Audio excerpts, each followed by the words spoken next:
கதறல் கேட்டிடுதே. நானிலம் முழுவதும் நான் ஒரு கோடி நாசத்தின் வழியை நாடிடுதே. இயேசுவின் அன்பு என்னையும் நெருக்க எழும்பிடுவோம் நாம் வாலிபரே. கடந்த ஒரு வாரத்தில் அநேகம் காரியங்கள் செய்திருக்கிறாங்க. இந்த நாட்கள் கூட எல்எம்எஸ்ஐ ஏழை பிள்ளைகளுக்கு ஜிஎஸ் அவர்களுக்கு சந்தித்த பொழுது 4 திருச்சபைகளுக்கு லெட்டர் கொடுத்து கிட்டத்தட்ட ஒரு 10 lakhs 10 லட்சம் ரூபாய் நம்முடைய சென்னை பேரத்தின் மூலமாக கொடுப்பதற்கு சைன் பண்ணி கொடுத்துருக்காங்க. அநேக உதவிகளை செய்து கொண்டிருக்காங்க. அர்ப்பணிப்போடு நம்முடைய அந்த பேராக அதில் ரைட் டாக்டர் கான்ட்ராக்ட் செய்யாமல் அவர்களுக்கும் எல்எம்எஸ்ஐ சார்பாக நாங்கள் வாழ்க்கையை நன்றி தெரிவித்துள்ளேன். விசேஷமாக இந்த நாளில் கூட அந்த அற்புதங்களில் பொதுவாக குருவானவர்கள் என்ன சேர்க்க மாட்டாங்க, மிஷன் சேர்க்க மாட்டாங்க. ஏன்னா நமக்கு தேவையில் நிறையா தூரம் பார்க்குது. இருந்தாலும் அர்ப்பணிப்போடு உங்களுடைய ஆயம், இந்த திருச்சனுடைய ஆயம், என்னுடைய திருச்சபை 8 மாதங்கள் பணி செய்தவர் அவரும் பெருசியாமாவும் 8 மாதங்களில் 8 வருஷங்கள் செய்த காரியங்களை செய்தார். ஒரு புரட்சி நாயகர்கள் சொல்லலாம். தூர பார்வையோடு என்னுடைய மனதில், என்னுடைய மக்கள் மனதில் 8 மாதங்களில் 8 வருஷங்களுடைய பதிவு செய்தார். அந்த அளவுக்கு வேகமாக வேலை செய்த ஒரு ஆயம். அவரோடு இணைந்து நான் வில்லேஜ் யூனிவர்சிட்டி மற்றும் அநேக காரியங்களுக்கு சென்றது. ரொம்ப ஆக்டிவாக சுறுசுறுப்பாக செய்வார். அவர் ஏன் கூட அவருடைய பிறவியார் பெருசியாமா. ஆனால் இவரோட தன் பெருசியாமா ரொம்ப பிடிக்கும். ஏன்னா நீதின்னு டக்குன்னு கேட்கிற ஒரு சகோதரி. இந்த நாளில் இந்த குறிப்பிட்ட அன்பன்காரர்களை கொடுப்பதை நன்றி செலுத்துகிறேன். அது விசேஷமாக இந்த திருச்சபை கொடுப்பதற்கு தப்பு. நம்முடைய திருச்சபை பேர் வெஸ்லி திருச்சபை. வெஸ்லி என்பது மெத்தடிஸ்ட் திருச்சபை. மெத்தடிஸ்ட் திருச்சபை என்பது 1700 சார்லஸ் வெஸ்லி, ஜான் வெஸ்லியால் ஆரம்பிக்கப்பட்டது. ஜூலை மாதம் ஆரம்பித்தார். ஜூலை மாதத்தோட சிறப்பு தன்மை மெத்தடிஸ்ட் திருச்சபையாக ஆரம்பிக்கப்பட்டது. அப்படி கோட்பாடுனா எல்லா திருமுறைகளும் இயேசுவின் பிரசங்கம் இல்லை. ஒரு அங்கி போட்டவன் தான் அந்த ஆண்டுக்குள்ள இருக்கணும், அங்கி போட்டவன் தான் காஸ்பல் சொல்லணும். எல்லாத்துக்கும் ஆண்டுடைய காஸ்பலே என்னன்னா, நீங்கள் புறப்பட்டு போய் சகல ஞானம் சீஷராகி பிதா குமார பரிசுத்தவான்களால் ஞானஸ்நானம் கொடுங்கள்.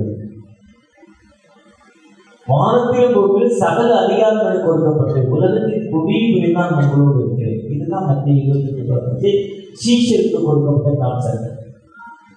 மார்க் 16:15 அஞ்சிய மனம் திரும்புதலும் பாவ மன்னிப்பு பேசல் தொடங்கி சகல தேசத்தாருக்கு அறிவிக்கப்பட வேண்டும். பாவ மன்னிப்பும் மனம் திரும்புதலும் சகல தேசத்தார் மனம் திரும்ப இப்போ நாட்டத்தை திரும்பணும். அதுதான் லூக்கா 24:47 சொல்றாரு. மார்க் 16 சர்வ சிருஷ்டியின் சுவிசேஷத்தை அறிவிங்கள். பிதா என்னை அனுப்பினது நான் உங்களை அனுப்புகிறேன். நீங்கள் போங்க, நீங்கள் போங்க, நீங்க போங்க. ஐசேக்கு நான் உங்களை அனுப்புகிறேன். இதுதான் ஆண்டவருடைய உன்னத கட்டளை. அந்த கட்டளையை ஒரு காலத்துல வேதாந்த ஒரு பரிசுத்தவான்கள், படித்தவர்கள், ஆர்டினேஷன் பிஷப்ஸ், ஐயர்களா வேதாந்தத்தை கை வைக்கும் நிலைமையை மாற்றது மெத்தடிஸ்ட் திருச்சபை, ஜான் வெஸ்லி, சார்லஸ் வெஸ்லி. அதுதான் ஈக்காடு பகுதி. நம்முடைய திருச்சபை இங்கிலீஷ் வெஸ்லி, பிராட்வே இருக்க வெஸ்லி, அந்த ராயப்பட்ட இருக்க வெஸ்லி எல்லாம் படிப்பாங்க ஆரம்பிச்சார். ஒருவேளை அப்படிப்பட்ட சுவிசேஷ படிக்க உங்கள் வாசல்களை திறந்து கொடுப்பது ஆவியானுடைய வழிநடத்தல். மீண்டுமாய் அந்த மெத்தடிஸ்ட் திருச்சபையுடைய, இந்த வெஸ்லி திருச்சபையுடைய சார்பாக உங்களை வாழ்த்துகிறேன். ஐயனுடைய சில இன்ட்ரோடக்ஷன். இந்த பணி என்பது 3 ஸ்கூல், 8 ஹாஸ்டல்ஸ், 29 மிஷனரிகள், அநேக திருச்சபைகளோடு இணைந்து லுத்தர் திருச்சபை, மகராச மாநிலத்தில் மருத்துவவாடா, ஔரங்காபாத்தில் மருத்துவவாடா என்கிற ஒரு பேராயத்தோடு இணைந்து அவங்களுக்கு ஒரு 5 மிஷனரிஸ், 10 மிஷனரிஸ் ரொம்ப கொடுப்போம். கடந்த நாட்களில் மணிப்பூர் போயிருந்தேன். எம்எல்சி மணிப்பூர் லுத்தர் சர்ச்சை, அதில் ஒரு 10 மிஷனரி கொடுக்குறோம். 10-20 மிஷனரி அவங்களுக்கு நாளைக்கு அமௌண்ட் கொடுக்குறோம். இப்படி அநேக திருச்சபைகளோடு இணைந்து மற்றும் அங்கிருந்து திருச்சபைகள் நிறுவி திருச்சபை மூலம் அதுமாதிரி அந்த ஊழியர் சொன்னாங்க ஹாஸ்டல்ஸ் மூலம், வேலை பிள்ளைகள் மூலம், சமூக பணி மூலம் இந்த சுவிசேஷ பணி நடந்து கொண்டிருக்கிறது. நம்ம ஜவாது மலை இல்லை ஒரு ஹாஸ்டல் இருக்குது. 110 பெண் பிள்ளைகள் 6th இருந்து 12th வரை படிக்கிற பிள்ளைகள் ஹாஸ்டலில் இருக்காங்க. அது திருப்பத்தூர் மாவட்டம், திருவண்ணாமலை மாவட்டம். அந்த திருவண்ணாமலை மாவட்டத்தில் அந்த ஸ்கூல் போயிருந்தா 10th first, 11th first, 12th லாஸ்ட்டில் இருந்த பிள்ளைகள். அது மட்டும் இல்லை, எங்கே போஸ்ட் போனாலும் தான் ஃபஸ்ட் ப்ரைஸு. அது மேலே அந்த சகோதரர் மெடிக்கல் மிஷனை பற்றி சொன்னார். காய்ச்சலுக்கு டோரோ 650 கவர்மெண்ட் ஹாஸ்பிட்டலே கொடுப்பாங்க, ப்ரைவேட்லேயும் கொடுப்பாங்க. ஆனால் மிஷனில் கொடுக்குற ஹாஸ்பிட்டலில் மாற்றம் தான் சரியாகும். கவர்மெண்ட்டில் ஃப்ரீ ஹெல்த் சென்டரில், நம்ம மிஷன் ஹாஸ்பிட்டலில் 10 ரூபா ஒரு இன்ஷியல் அமௌண்ட் 10 ரூபா ஆகும். ஆனால் மக்கள் கூட்டம் அங்கே தான் அதிகம் இருக்குது. ஏன்னா அந்த மக்கள் என்ன சொல்கிறாங்க, இவங்க ஜோம் பண்ணி கொடுக்குறாங்க, எங்களுக்கு சரியாக. இது ப்ராக்டிக்கலாக நான் அநேக மிஷன் ஹாஸ்பிட்டலில் ஐஎம்எஸ் 6 வருஷம் ப்ரெசென்ட்டாக இருந்தேன். இப்போ என்எம்எஸ்ஐயில் 3 வருஷம் முடிஞ்சிருச்சு ட்ரெஸராகி நான் அநேக மிஷனோடு இந்தியா முழுவதும் அநேக மாநிலங்களுக்கு கடந்து போயிருக்கேன். அநேக மாநிலங்களோட மிஷன் ஹாஸ்பிட்டலில் பார்க்குறேன். எங்கே கூட்டம்னா மிஷன் ஹாஸ்பிட்டலுக்கு அங்கே தான் கூட்டம். மிஷன் ஸ்கூல்ஸ் ஏன் அதிகம்னா அந்த ஜபாப். இன்னைக்கு தலைசிறந்த மருத்துவமனை சிஎன்சி கிறிஸ்டின் மெடிக்கல் காலேஜ். எதுக்குன்னா கவர்மெண்ட் அளவு ஃபீஸு, ஒரு நார்மல் டெலிவரி, குழந்தை மகப்பேருக்கு போகிற பார்க்குற பிள்ளைகளை இந்த ஹாஸ்பிட்டல் மூலம் ஆப்ரேஷன் கொடுத்துருக்கு. ஆனால் அங்கே போனால் நார்மல் டெலிவரி. ஏன்னா அந்த அம்மா ஐயாஸ்காருடைய ஜபம், அவங்க ஜபம் இல்லை. நம்ம 10 ரூபா கொடுக்கணும், என்ன பண்ணுறோம், 3 டீ குடிக்கிறத 1 டீயை குறைச்சிக்கிறோம். நேற்று டீ பாயில் டீ குடித்தா 10 ரூபாயா டீ. அப்போ 1 டீயை குறைச்சி அந்த ஊழியத்துக்கு கொடுக்குறோம். 4 இட்லி சாப்பிட்டா 3 இட்லி சாப்பிட்டு 1 டீயை குறைச்சிக்கிறோம். 7 இட்லி ஒரு தோசை 120 ரூபா. சரி, வேகமாக கையேறி கொண்ட சாப்பிட்டா 40 ரூபா அந்த தோசை. இதோ 7 இட்லியோட நல்லா இருக்கு. பரம்பூர் சீனிவாசோட ஏன்னா நீட்டாக இருக்குது, ஏசி இருக்குது, சுத்தம் பண்ணி கொடுத்தா அவ்வளோதான். ஆனால் அந்த அப்படி குறைச்சி ஊழியத்துக்கு ஆண்டுடைய உன்னத படிக்கு காஸ்பல் செய்வதற்கு நம்ம கொடுக்கறதால தான் கொடுக்குற மட்டும் நம்மை கட்டுப்படுத்தி கொண்டு ஜபத்தோடு கொடுக்குறோம். நம்ம ஜபத்தோடு கொடுக்குறப்ப அந்த மிஷன் அதை ஜபத்தோடு வாங்கி செய்வதாக அந்த பேசி அந்த ஆசீர்வாதம். ஆனால் இன்னைக்கு இந்தியாவில் அந்த சகோதரர் சொன்னார், தமிழகம் தான். நேற்று கூட ஒரு குருவாக பேசினேன். தமிழகத்தில் இருந்தால் மிஷனுக்கே போகுது. இந்தியாவில் அனைத்து மாநிலங்களையும் பார்க்குறப்போ அதிகமாக போகுது தமிழகம். பொறுப்பு டேனி செய்வார், ஆண்டர்சன், கவுனி மிஷனரி. டேனி செய்வெல்லாம் 1 நாள் காணிக்க, லக்கோடா காணிக்க, குடியரசு காணிக்க, எல்சிஎஃப் லோக்கல் சர்ச் பண்ணி எல்சிஎஃப் நம்ம பில்டிங் பண்ணுன்னு வச்சுருக்கோம்ல. இப்போ குருவானவர் சொன்னார், நம்மளுடைய சர்ச்சை ஹிஸ்ட்ரியை சொன்னார். இப்போ சர்ச்சை கட்டாருக்குன்னா 1.5 கோடி கிட்ட வந்துச்சு. இதில் 70 லட்சம் நான் ஃபிக்ஸட் பண்ணிக்கிறோம் சர்ச்சுக்காக சொல்லுதுன்னா லோக்கல் சர்ச்சு ஃபண்டு. நம்மளே அந்த ஐயரோ அந்த செக்ரட்டரி அந்த ட்ரெஷரர் அந்த அதுக்குன்னு ஒரு கமிட்டி இருக்கும். தூத்துக்குடி நம்ம பில்டிங் வந்து தனியாக வச்சுக்கிறோம். ஆனால் இன்றைக்கி தலைவர்கள் அதையும் அந்த பில்டிங்குள்ளேயே வாங்கி அசஸ்மெண்ட் வாங்கிக்கிறாங்க. யாரும் அசஸ்மெண்ட் கேட்கல, என்னோட ஜென்ரல் கோர்ட்டில் பண்ணலைன்னா மொத்த அக்கௌண்ட்டே கொண்டு வாங்குறாங்க. ஒருத்தர் போட்டு கொடுக்க சர்ச்சில் இத்தனை அக்கௌண்ட் நாங்கள் 17 அக்கௌண்ட் வச்சுருக்கோம், 17 புக்கே கொண்டு வான்னு சொல்லிட்டு எந்த அக்கௌண்ட் வந்து அந்த அக்கௌண்ட் வந்து பணத்தை எடுக்கிறாங்க. அவங்க நமக்கு மேலே வர மாட்டாங்க. ஆனால் இதெல்லாம் சொல்லி கொடுத்தா ரேலி செய்வாங்க. ரேலி செய்வாங்க சொன்னார். 14 ஆண்டுகளில் 375 திருச்சபைகள், 175 சமுதாய கூடங்கள். டோனாவில் போனீங்கன்னா டோனாவுடைய சிலை வைக்கப்பட்டிருக்கும். சிலைக்கு மேலே அவர் கீழே அவருடைய சாதனையில் எழுதியிருக்காங்க. 14 ஆண்டுகளில் ஃப்ரம் அவர் வந்து லுத்தரன் மிஷன் வந்து ஜெர்மன்லேருந்து வந்து ஒரு மிஷனரி, ஒரு ரெவரண்ட். ஆனால் இங்கே வந்து இங்கிலண்ட் மிஷனோடு பணி செய்தார். பல இன்னல்கள் மத்தியில், வேதனை மத்தியில்.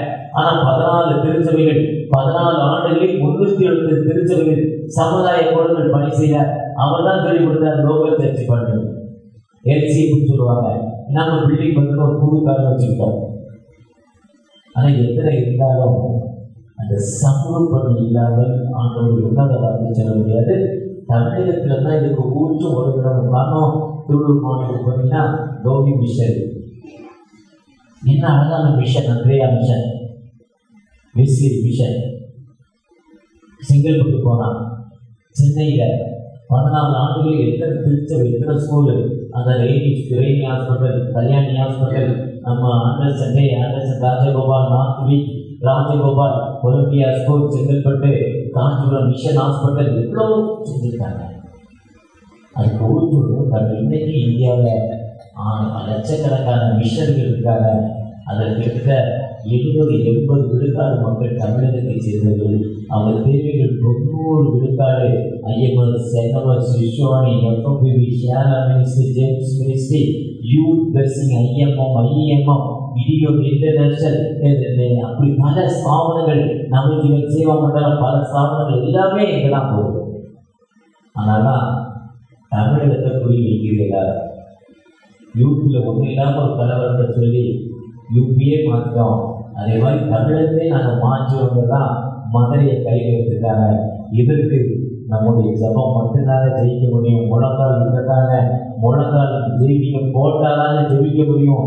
மிஷனுக்காக 1200 ஆன்லைன் சிஸ்டங்கள் இந்தியாவில் இருக்கு. 1000 ஆன்லைன் மிஷன்ல டம்மி அதனுடைய யூசேஜியே தமிழகத்தில் தான் இருக்கு, உங்ககிட்ட ஏண்டே தான் இருக்கு. இதுக்காக தான் அந்த தடைகள் இன்னைக்கு அவங்க ஆரம்பிச்சிருக்காங்க. அந்த போராட்டத்தை எலெக்ஷனுக்குள்ள ஏதோ நாங்கள் பண்ணிடுவோம்னு. ஆனா இதை ஜெயிப்பது நீங்கள் நானும் ஜபத்தாங்க. இஸ்ரேல் மக்கள் எகிப்துக்கு அடிமைத்தனத்துக்கு போனாங்க. எகிப்தோட அடிமைத்தனத்தில் இருந்தப்போ அவங்க அடிமைப்பட்ட பொழுது, வேதனைப்பட்ட பொழுது அந்த மக்கள் தங்கள் சத்தத்தை உயர்த்தினாங்க. ஆண்டவரோடு கூக்குரலிட்டாங்க.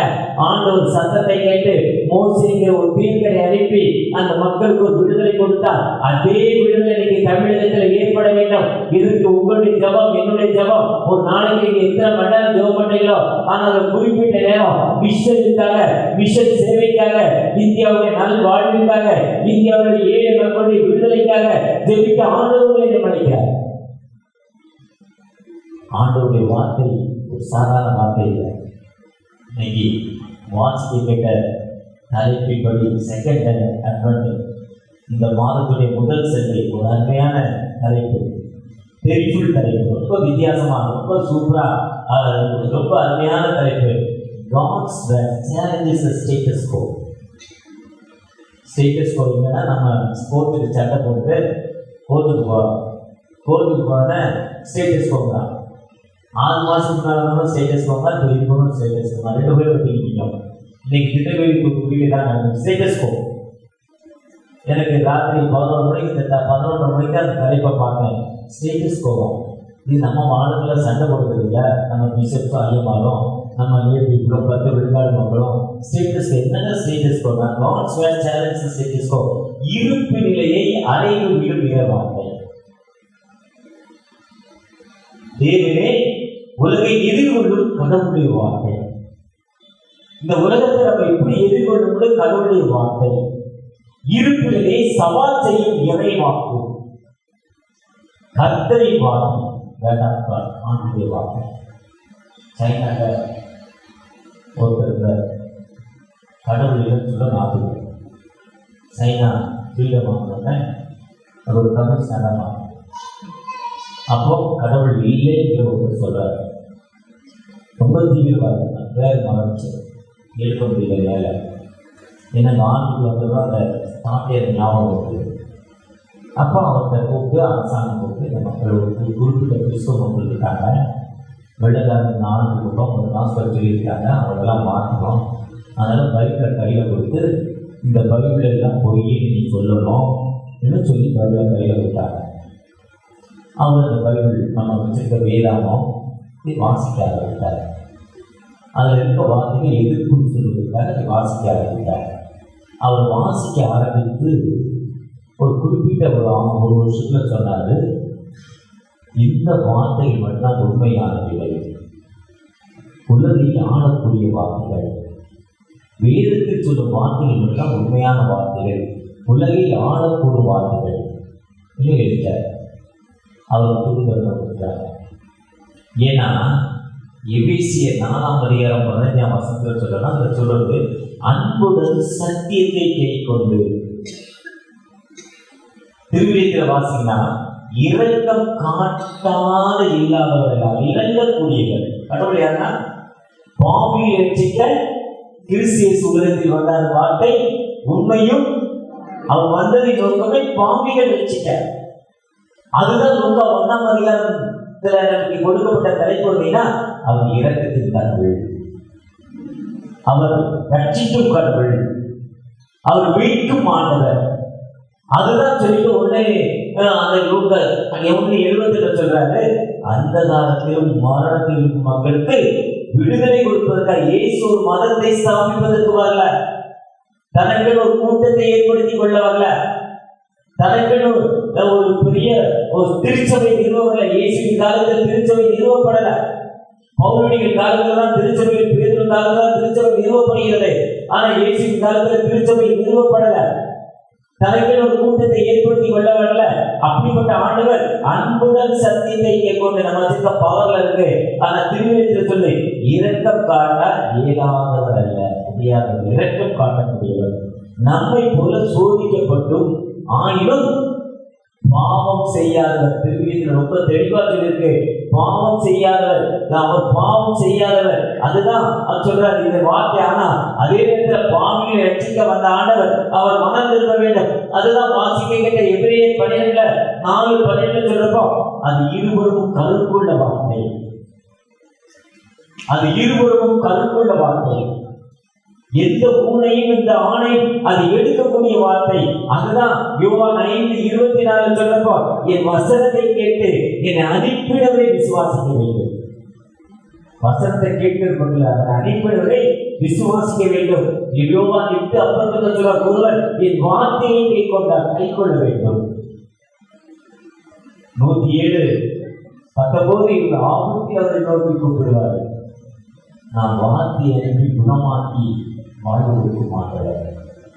இந்த வார்த்தை என்பது ஆண்டவர் நமக்கு சேலஞ்ச். இந்த சமுதாயத்துல இந்த வார்த்தையை நீங்க ரிசீவ் பண்ணி அதை நீங்க விசுவாசிக்கிறப்போ நிச்சயமாக ஒரு விடுதலை கொடுக்க மாட்டார், வாழ்வு கொடுக்க மாட்டார். ஒரு பாப்பா ஹாஸ்டல்ல இருக்க பாப்பா, அவங்க அப்பா உடம்பு சரியில்லை. ஒரு மிஷன் ஹாஸ்பிட்டல் இருக்க பாப்பா, அவங்க அப்பா சர்ச்சுக்கு விடலை.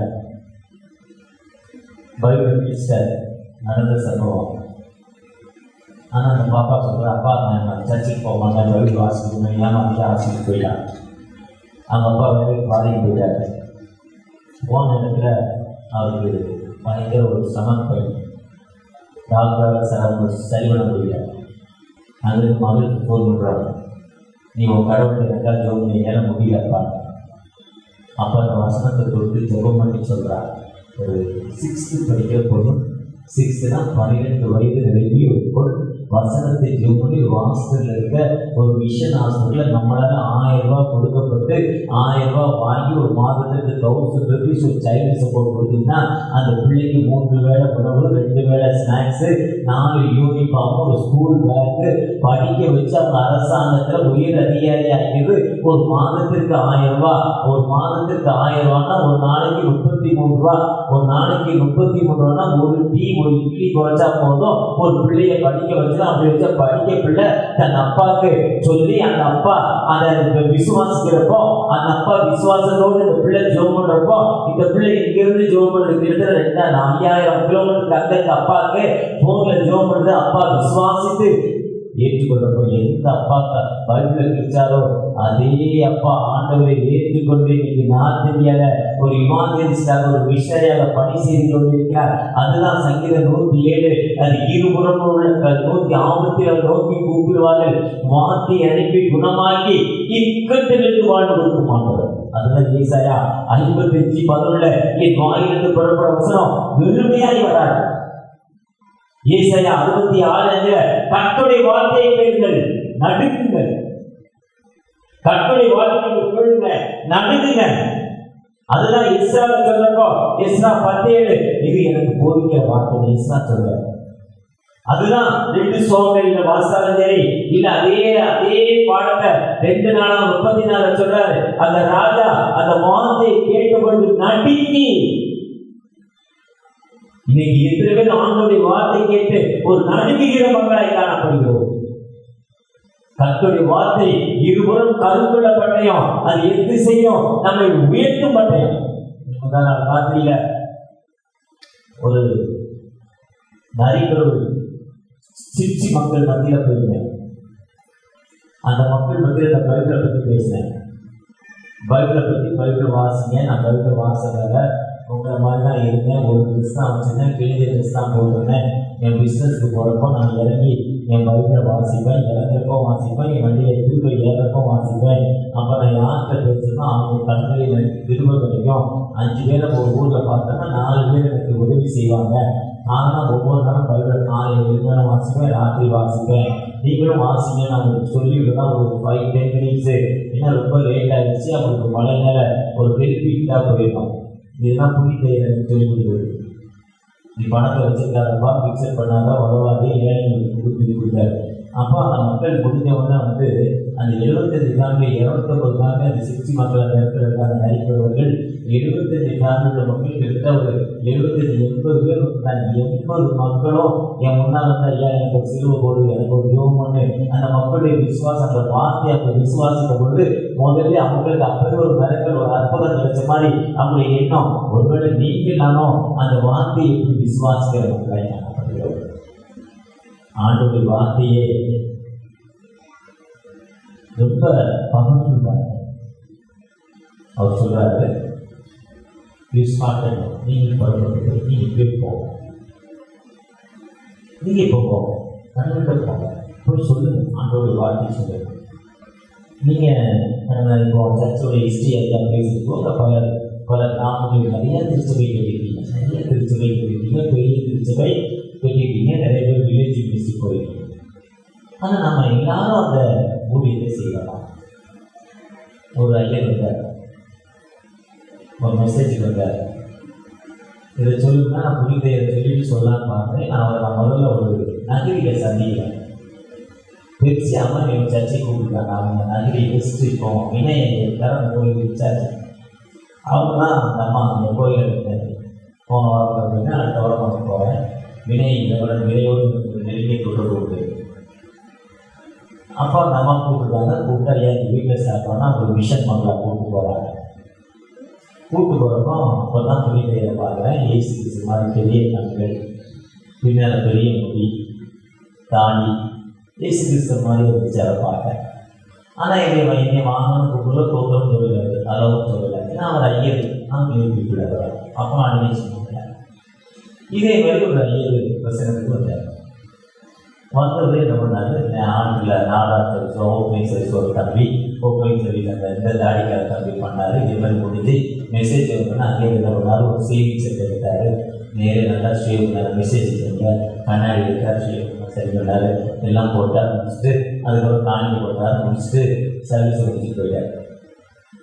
இது வாட்ஸ்அப்பில் ரொம்ப வேகமாகிடுச்சு. உலகம் ஒரு ஐயர் மெசேஜ் டைமில் அந்த ஷேவ் பண்ணுறாரு.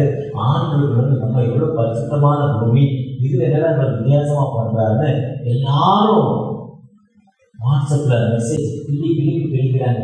என்ன வாட்ஸ்அப்பில் இன்னைக்கு ரொம்ப வேகமான மெசேஜ், ரொம்ப நல்லா சொல்கிறாங்க, 3 பேர் திட்டுறாங்க. பார்த்தாரு அடுத்த சண்டே வந்துச்சு.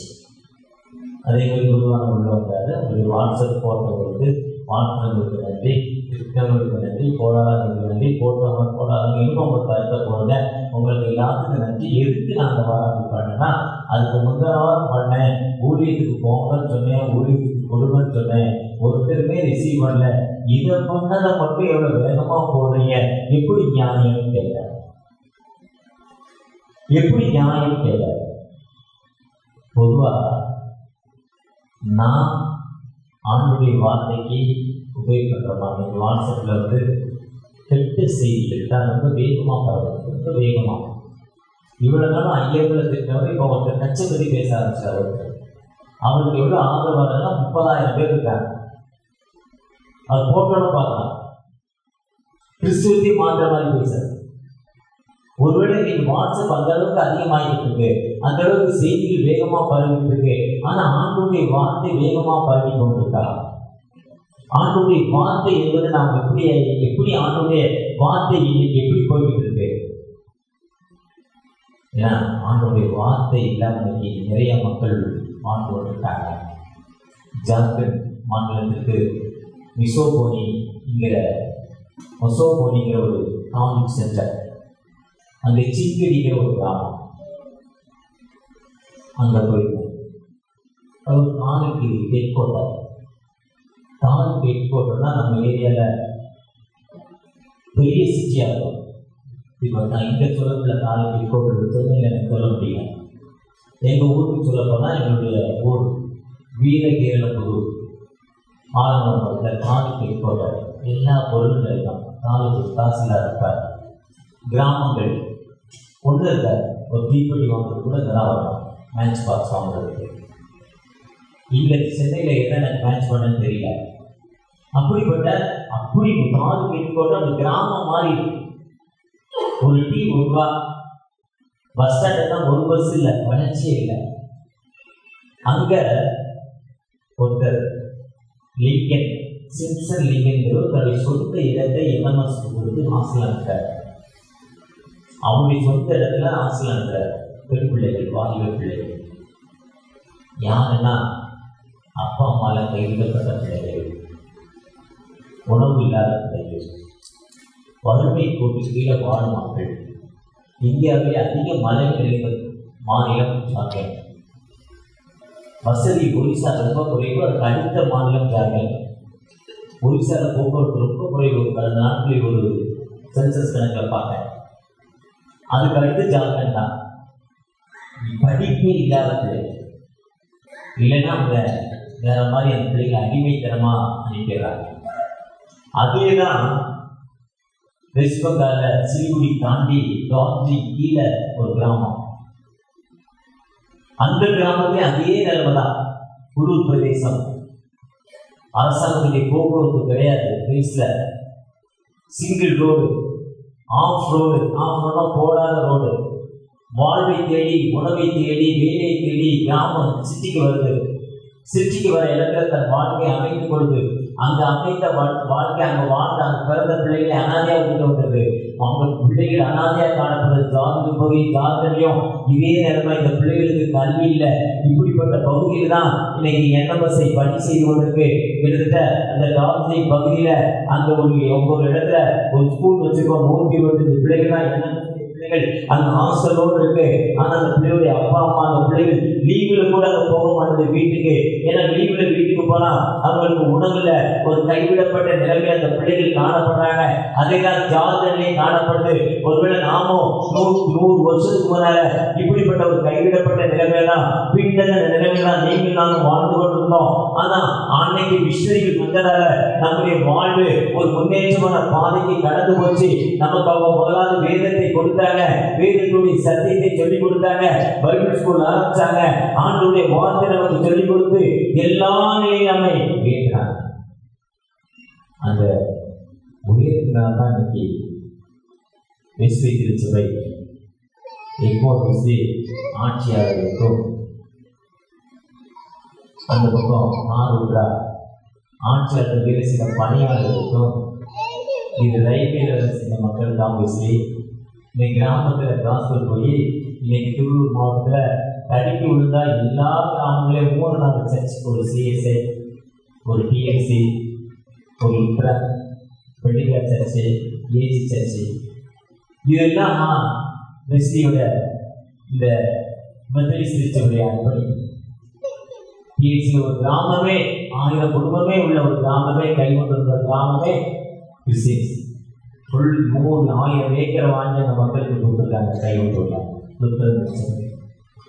இப்படிலாம் நமக்கு பதிவு கொடுத்து அங்கெல்லாம் முன்னே பிளானிங் செய்ய விடுவாங்க. ஹாஸ்டல்ஸ் இருக்கு. ஆனால் இன்னைக்கு இந்தியாவில் ஒரிசா மாநிலமும் ஜார்க்கண்ட் மாநிலமும் தண்ணீர் ரொம்ப குறைவு. அதிகமாக பிரயாணம் பண்ண போது ஒரிசா ஜார்க்கண்ட் 100 கிலோமீட்டருக்கு கூட ஒரு ஸ்கூல் இல்லை, ரோடு இல்லை. முதலாவது இந்தியாவில் மத மாற்ற தடை சட்டம் வந்தது ஒரிசா 1974.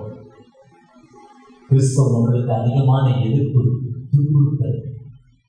ஒடிசா சத்தீஸ்கர் மாநிலத்தில் ஒரு ஞானசாரம் வாங்கிட்டு அவருடைய ஆதார் கார்டை பிரிச்சிடுறாங்க, ரேஷன் கார்டை பிரிச்சிடுறாங்க, கெசட்டில் அவங்க பேர் இல்லாமல் எடுத்துடுறாங்க. இன்னைக்கு நடந்துகிட்டு இருக்கு, யூபியில தான் நடந்துகிட்டு இருக்கு. ஆனால் இந்த மத்தியிலே அருமையான சகோதரர் சொன்னார், சிலுவை பாடுகள் மத்தியில் நாங்கள் போயிட்டு இருக்கோம். அது பாடின அவர் சொல்றது தப்பு. அவர் மிஷனா ஏற்றுக்கிற போய் சிலுவை தானே போடுறோம். பிஷப் ஆன்லைன் வாங்குற போய் சிலுவை தானே கொடுக்குறோம். அடி வாங்குறதுக்கு உதவாங்கிறது தானே, மரணத்தை கேட்டுக்கிறது தானே. அப்படிப்பட்ட வேதியில் வாழும் மிஷனரிக்காக நீங்கள் ஜெபிக்கும்படி அன்போடு அழைக்கிறேன். உங்களுடைய ஜெபங்கள் இன்னைக்கு இந்தியா சந்திக்கப்பட இந்தியாவில் எப்படியாவது பழைய நிலை, ஒரு அடிநிலை உருவாக்கப்பட வேண்டும் என்று நினைக்கிறாங்க. அதற்காக மக்கள் ஏமாற்றாங்க, மக்கள் ஏமாந்து கொண்டிருக்காங்க. அப்படி ஏமாந்து கொண்டிருக்க மக்கள் மத்திக்கு நீங்கள் நாங்கள் ஜெயிப்பதற்கு ஒரே வழி நம்முடைய முழங்கால்கள். அதை மூளை சாதிக்காதே, முழங்கால் சாதிக்கும். உங்களுடைய ஜெபங்களில் ஒவ்வொரு 1000 ஒரு மிஷன் ஸ்தாபனங்களுக்காக, எல்லா மிஷன் ஸ்தாபனங்களுக்காக ஜெபியுங்கள். உங்கள் வருமானத்தில் ஒரு பகுதியை 7 பிள்ளைகள் படிப்பதற்கு ஒரு மாதத்திற்கு 1000 rupees கொடுத்தீங்கன்னா, ஒரு நாளைக்கு 30 ரூபா கணக்கு. ஒரு மிஷன் சப்போர்ட், ஒரு மிஷன் அனுப்பி செய்வதற்கு 50,000 ரூபாய் செலவாகுது. எனக்கே 50,000 ரூபாய் சம்பளம், அதனால என்னால கொடுக்க முடியாது. அதனால 5,000 ரூபாய் பிக்ஸ் பண்ணியிருக்கோம். 5,000 ரூபாய் ஒரு மிஷன் சப்போர்ட் கொடுத்தீங்கன்னா ஒரு மிஷனரி கடந்து போகிறார். அப்படிப்பட்ட வாழ்விற்கு ஒருவேளை இன்னைக்கு இப்படிப்பட்ட வாழ்வில் இன்னைக்கு 7 பிள்ளைகள் படிப்பதற்கும் மிஷன் சப்போர்ட்டுக்கும் உங்களுடைய அர்ப்பணிப்பு என்ன?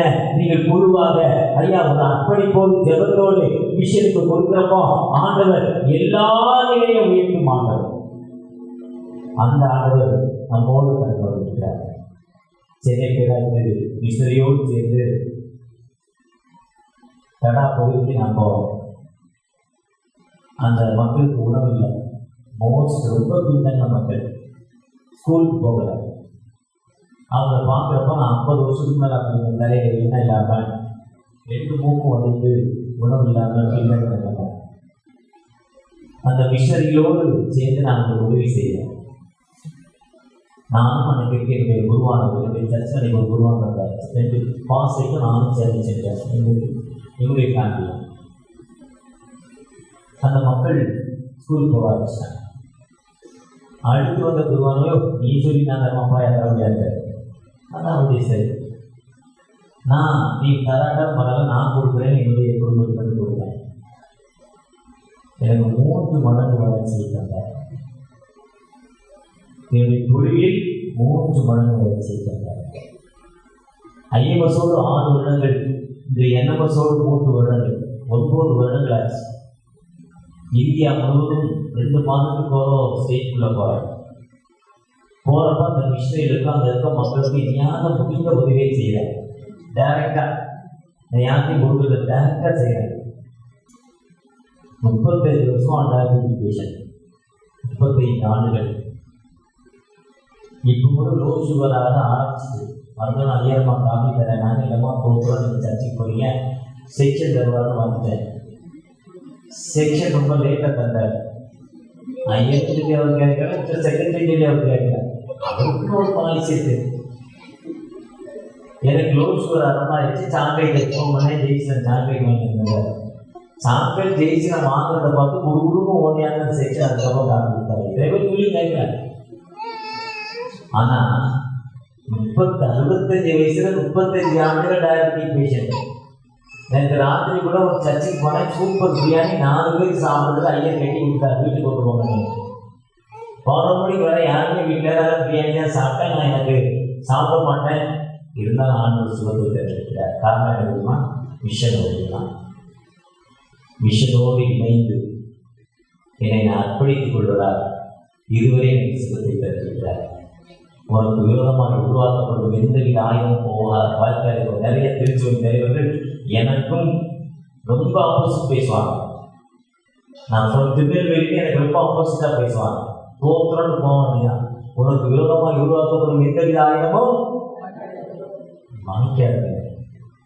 நீங்கள் மிஷனுக்காக ஜெபிக்கிறப்போம், மிஷனுக்காக கொடுக்கிறப்போம், அது இந்த முதல் மாதத்தின் முதல் வாரத்தை அந்த அன்பன் அந்த நீங்கள் மெத்தடிஸ்ட் திருச்சபையாக மக்களாகிய நீங்கள் மிஷனுக்கு தொடர்பு கொடுத்ததால் நிச்சயமாக ஆண்டவர்களை ஆசீர்வதிப்பார். நிச்சயமாக ஆண்டவர் உயர்த்துவார். அப்படிப்பட்ட ஆண்டவர் நம்மோடு கடந்து வந்திருக்கிறார். அந்த ஆண்டவர்கிட்ட நம்முடைய அர்ப்பணிப்பென நான் ஒரு சைல்டு சப்போர்ட் கொடுக்க போறேனா, இல்ல ஒரு மிஷனரி சப்போர்ட் கொடுக்க போறேனா, இல்ல நம்ம ஒரு குழுவாக சேர்ந்து கொடுக்க போறோமா, எங்களுடைய சப்போர்ட் என்ன? இன்னைக்கு இந்த கிறிஸ்துமஸ் காலங்களில் அந்த கிட்டத்தட்ட 1500 ஹாஸ்டல் பிள்ளைங்க இருக்காங்க. 1500 பிள்ளைகள், பிள்ளைக்கு 1000 ரூபாய்க்கு செலவு பண்ணாலும் 1500 பிள்ளைகளுக்கு இந்த அளவுக்கு செலவாகுது. சென்னை பேராயர் 10 லட்சம் ரூபாய் கொடுத்துருக்காங்க. அந்த திருச்சபைகள் மூலம் உங்களுடைய அர்ப்பணிப்பை எத்தனை பிள்ளைகளுக்கு உங்களுடைய கிஃப்ட் ஐயா கொடுக்க போறீங்க? நீங்க அர்ப்பணிப்போடு ஜெபிக்கிறப்போ இந்த ரிட்டைனிங் ஆஃபரிங் மூலம் சரி, இல்ல வெளியே ஜெயிசில ஜெரி சிஸ்டர் ஜெரி இங்க இருக்காங்க, இன்னைக்கு வந்திருக்காங்களா இல்ல கன்னியாகுமரி இருக்காங்களா எனக்கு தெரியல. இவர்களோடு உங்களை தொடர்பை கொண்டு இல்ல 1000 மூலம் தொடர்பு கொண்டு உங்கள் செயலர் பொருளோடு தொடர்பு கொண்டு உங்களுடைய அர்ப்பணிப்பான ஜெபமும் காணிக்கை கொடுக்கும்படி அன்போடு அழைக்கிறேன். ஒரு விஷயம் கூட, தகப்பனை எங்களோடு பேசிக்கிறீங்க, எங்களுக்கு ஒரு வாழ்வு தாங்க தகப்பனை, எங்களை உயர்த்துங்க தகப்பனை, எங்களை ஆசீர்வதிங்க நோக்கி பார்ப்போமா? ஏரிகோ மாதிலும் முன்னே வந்தாலும் சுந்தர் முன்னே செல்கிறார். ஏரிகோ மாதிலும் முன்னே வந்தாலும் சுந்தர் முன்னே செல்கிறார். கலங்கிடாதே திகைத்திடாதே, துதியினால் விழித்து விடும். கலங்கிடாதே திகைத்திடாதே, துதியினால் விழித்து விடும். நன்றியா துதிப்பாடு நம் இயேசுவே நாவாரே என்று பாடு. நன்றியா துதிப்பாடு நம் இயேசுவை நாவாரே என்று பாடு. ஆமாம், உங்களை நோக்கி பார்க்கிறோம். உங்களுடைய கிருபைக்காக காத்துக்கிறப்பா, உங்களுடைய வழிநடத்துக்காக காத்துக்கிறோம். தகப்பனே, மிஷனை பற்றி கேட்டப்பா, நான் எத்தனையோ சமர்ப்பையில் இருக்கிறேன், வீட்டு பிரச்சனைகள் இருக்கிறேன், குடும்பத்தில் அமைதியில்லாத நிலைமையில் இருக்கிறேன், நான் பணி செய்கிற இடங்களில் நான் கிறிஸ்தவங்கிறதால பல வகையில் தாக்கப்பட்டு இருக்கேன். ப்ரொமோஷன் கிடைக்கல, நான் ஒரு கிறிஸ்தவனாக மாறினதை பிள்ளைக்கு டாக்டர் சீட்டு கிடைக்கல, நான் ஒரு கிறிஸ்தவனாக மாறின பதவி உயர்வு கிடைக்கலப்பா. ஆனால் நீங்கள் வானத்தை பூமி படைத்த சர்வனை தகப்பனல்லவா, ஒரு துக்க நாட்கள் முடிந்து போச்சு சொன்னீங்கப்பா. நான் இன்று முதல் உன்னை ஆசீர்வதிப்பேன் சொன்னீங்கப்பா. இஸ்ரவேலை ஆசீர்வதிப்பது எனக்கு பிரியம் சொன்னீங்க தகப்பனே. ஒரு விசை கூட நான் கேட்கிற அந்த ஆசீர்வாதம் எனக்கு அந்த இருக்கிற அந்த நீப்பை முட்டு வலி தகப்பனே, அந்த முட்டு வலியை உண்மை ஆராதிக்க உண்மை தொழுது கொள்ள இந்த இடத்துல வந்திருக்கிறேன். எனக்கு அந்த நீப்பையிலிருந்து ஒரு முழுமையான விடுதலை தகப்பனே, அந்த நீப்பையிலிருந்து எனக்கு ஒரு அற்புதம் தகப்பனே. குழந்தை பாக்கியம் இல்லாத நிலைமையில வந்திருக்கிற எனக்கு ஒரு கற்பத்தின் கனியை கொடுப்பீரானால் அந்த அண்ணால் ஜெபித்ததை போல தகப்பனே, ஐயா அண்ணால் ஜெபித்ததை போல தகப்பனே, என் பிள்ளையுடைய ஊழியத்திற்கு தகப்பனே, என்எம்எஸ்ஐ ஊழியத்திற்கோ, ஐஎம்எஸ் ஊழியத்திற்கோ, எஃப்எப்பி ஊழியத்திற்கோ, விஸ்வானி ஊழியத்திற்கோ தகப்பனே, ஷாலம் ஜேம்சி டியோன் இன்டர்நேஷனல் பலதரப்பட்ட ஊழியர்கள் ஏதோ ஊழியத்துக்கு பிள்ளையை அர்ப்பணிக்கிறேன். இல்லை நானே ஊழியக்காரா மாறேன், என்எம்எஸ்காக நான் கலெக்ட் பண்ணி கொடுக்கிறேன் அர்ப்பணிப்போ ஒரு சகோதரி ஜெபித்துக் கொண்டிருக்காங்கப்பா. ஒரு குடும்பத்துல கணவரை இழந்த நிலைமையில 3 பிள்ளைகளை வைத்து ஃபீஸ் கட்ட முடியாம கனிவோடு ஒரு சகோதரி ஜெபித்துக் கொண்டிருக்காங்க. அந்த மகளுக்காக தகப்பனே அர்ப்பணிப்போடு ஜெபிக்கிற அந்த மகளுடைய தேவைகள் சந்திக்கப்பட தகப்பனே, அந்த மகளுடைய தேவைகள் சந்திக்கப்பட்டு தகப்பனே, உங்களுடைய நாமம் உயர்த்தப்பட வேண்டும், உங்களுடைய நாமம் பறைசாற்றப்பட வேண்டும் தகப்பனே. உங்களுடைய கிருபை அந்த பிள்ளையோடு இறங்கணும் தகப்பனே. ஒரு விசை கூட தகப்பனே, எத்தனையோ துன்பங்கள் மத்தியில அமைதி இல்லாத நிலவில நான் இவர்கிட்ட பணம் கொடுத்தேன், ஆனா வாங்கின பணத்தை அவர் தரல, அவர் தருமா வராதான்னு எனக்கு தெரியல. ஆனா இன்னைக்கு நான் இவருடைய தேவையோடு கனியோடு இருக்கிறேன், எனக்கு அந்த துக்கங்கள் மாறுமா? வேதனையோடு ஜெபிக்கிற ஒரு அன்பு மகள் உண்டு தகப்பனே. அந்த அன்பு மகள் மத்தியில தகப்பனே அந்த கனியான வாழ்வு மாற்றப்படணும். என் மகளுக்கு திருமண வாழ்க்கை நடப்பதில்லப்பா, எத்தனையோ தடைகள் காரணம், கொஞ்சம் கடன் கம்மி, கொஞ்சம் பணம் குறைவு, ஐயா கொடுக்க முடியல, சீர் கொடுக்க முடியாத நிலைமை, வாடகையே கட்ட முடியாத நிலைமையில நான் எப்படி சீர் கொடுப்பேன் ஏக்கத்தோடு ஜெபித்து ஒரு நல்ல மகன் வேண்டும் ஜெபிக்க அந்த அன்பு தாயாருக்காக, அந்த அன்பு பெற்றோர் பெற்றோருக்காக, அந்த அன்பு மணமகளுக்காக தகப்பனே ஏற்ற காலத்தில் ஆண்டவர் உயர்த்திபடி ஆண்டவரை ஓங்கிய கைகள் அடங்கினீர்கள் வாழ்த்தபடி ஆண்டவர் ஏற்ற காலத்துல சீக்கிரமா இதோ சீக்கிரமாய் அவங்களுக்கு ஒரு அற்புதத்தை செய்யும் ஆண்டவர். அந்த ஆண்டவர் நம்மோடு கடந்து வந்திருக்கிறார். என் குடும்பத்துல பிரதர்ஸ் மிஷன் ஐயா, எங்களுக்குள்ள ஒற்றுமை இல்ல, எங்களுடைய சகோதரத்துவத்துக்குள்ள ஒற்றுமை இல்ல, எனக்கு ஒரு யூனிட் இல்ல, எதனால எதிர்க்கிற சக்தி விட்டு கொடுக்கிற தன்மை எனக்கு இல்ல, அதனால வாழ்க்கையில அமைதியில்லாத நிலைமையில இருக்கிறேன்னு ஒரு சகோதரர் ஜெபித்துக் கொண்டிருக்கிறார். எனக்கு விட்டு கொடுக்கிற தன்மை தானே ஏக்கத்தோடு ஜெபிக்கிற அந்த அன்பு மகனுக்கான தகப்பனே, ஒரு துக்க நாட்கள் முடிந்து போச்சு என்று வார்த்தைப்படி தகப்பனே அவரை நீங்க ஆசீர்வதிக்க ஒரு தயவுக்காக கதையா ஆறு இல்ல மனுஷனே நன்மை இனது தெய்வம் அவர் அறிவித்திருக்கிறார். மத்திய ஆறு உள்ள மனுஷர் காண வேண்டும் என்ற ஒரு தர்மத்தை செய்யாத எச்சரிக்கையாக வார்த்தை தெரிவிக்கிறார். அர்ப்பணிப்போடு தெரிவித்து இன்னைக்கு என்எம்எஸ் ஊழியத்தோடு இன்னைக்கு கொண்டிருக்கிறார். இது முதல் நான் என்எம்எஸ் ஊழியர்களுக்காக சென்னை கேளாக்கு மிஷனரிக்காக ஜெபிக்கிறது பொறுப்பெடுத்து நான் சொல்லியிருக்கேன். என்னுடைய வருமானத்தில் ஒரு பகுதி நான் கொடுக்கிறது அர்ப்பணித்து எனக்கு குழந்தையை கல்வி நான் உங்கள் ஊழியத்துக்கு கொடுக்கிற ஒரு கான்செப்ட். என்னை ஆசீர்வதிப்பதனால் நான் ரசபபாகம் செலுத்துகிறது யாக்கோபு சொன்னது போல ஜெபத்தோடு கொடுத்து அந்த பிள்ளைகளை கொஸ்டப்பா ஆசீர்வதிப்பேன். மீண்டுமா இந்த பத்தியை நான் தேவைப்பா வழிநடத்துகிறார். வீட்டு ஈஸ்வரன் ஜெபத்திலும் அன்பின் தகப்பனே ஆமென். அறுவடை மிகுதியாலோ இல்லை, அன்பரின் கதறல்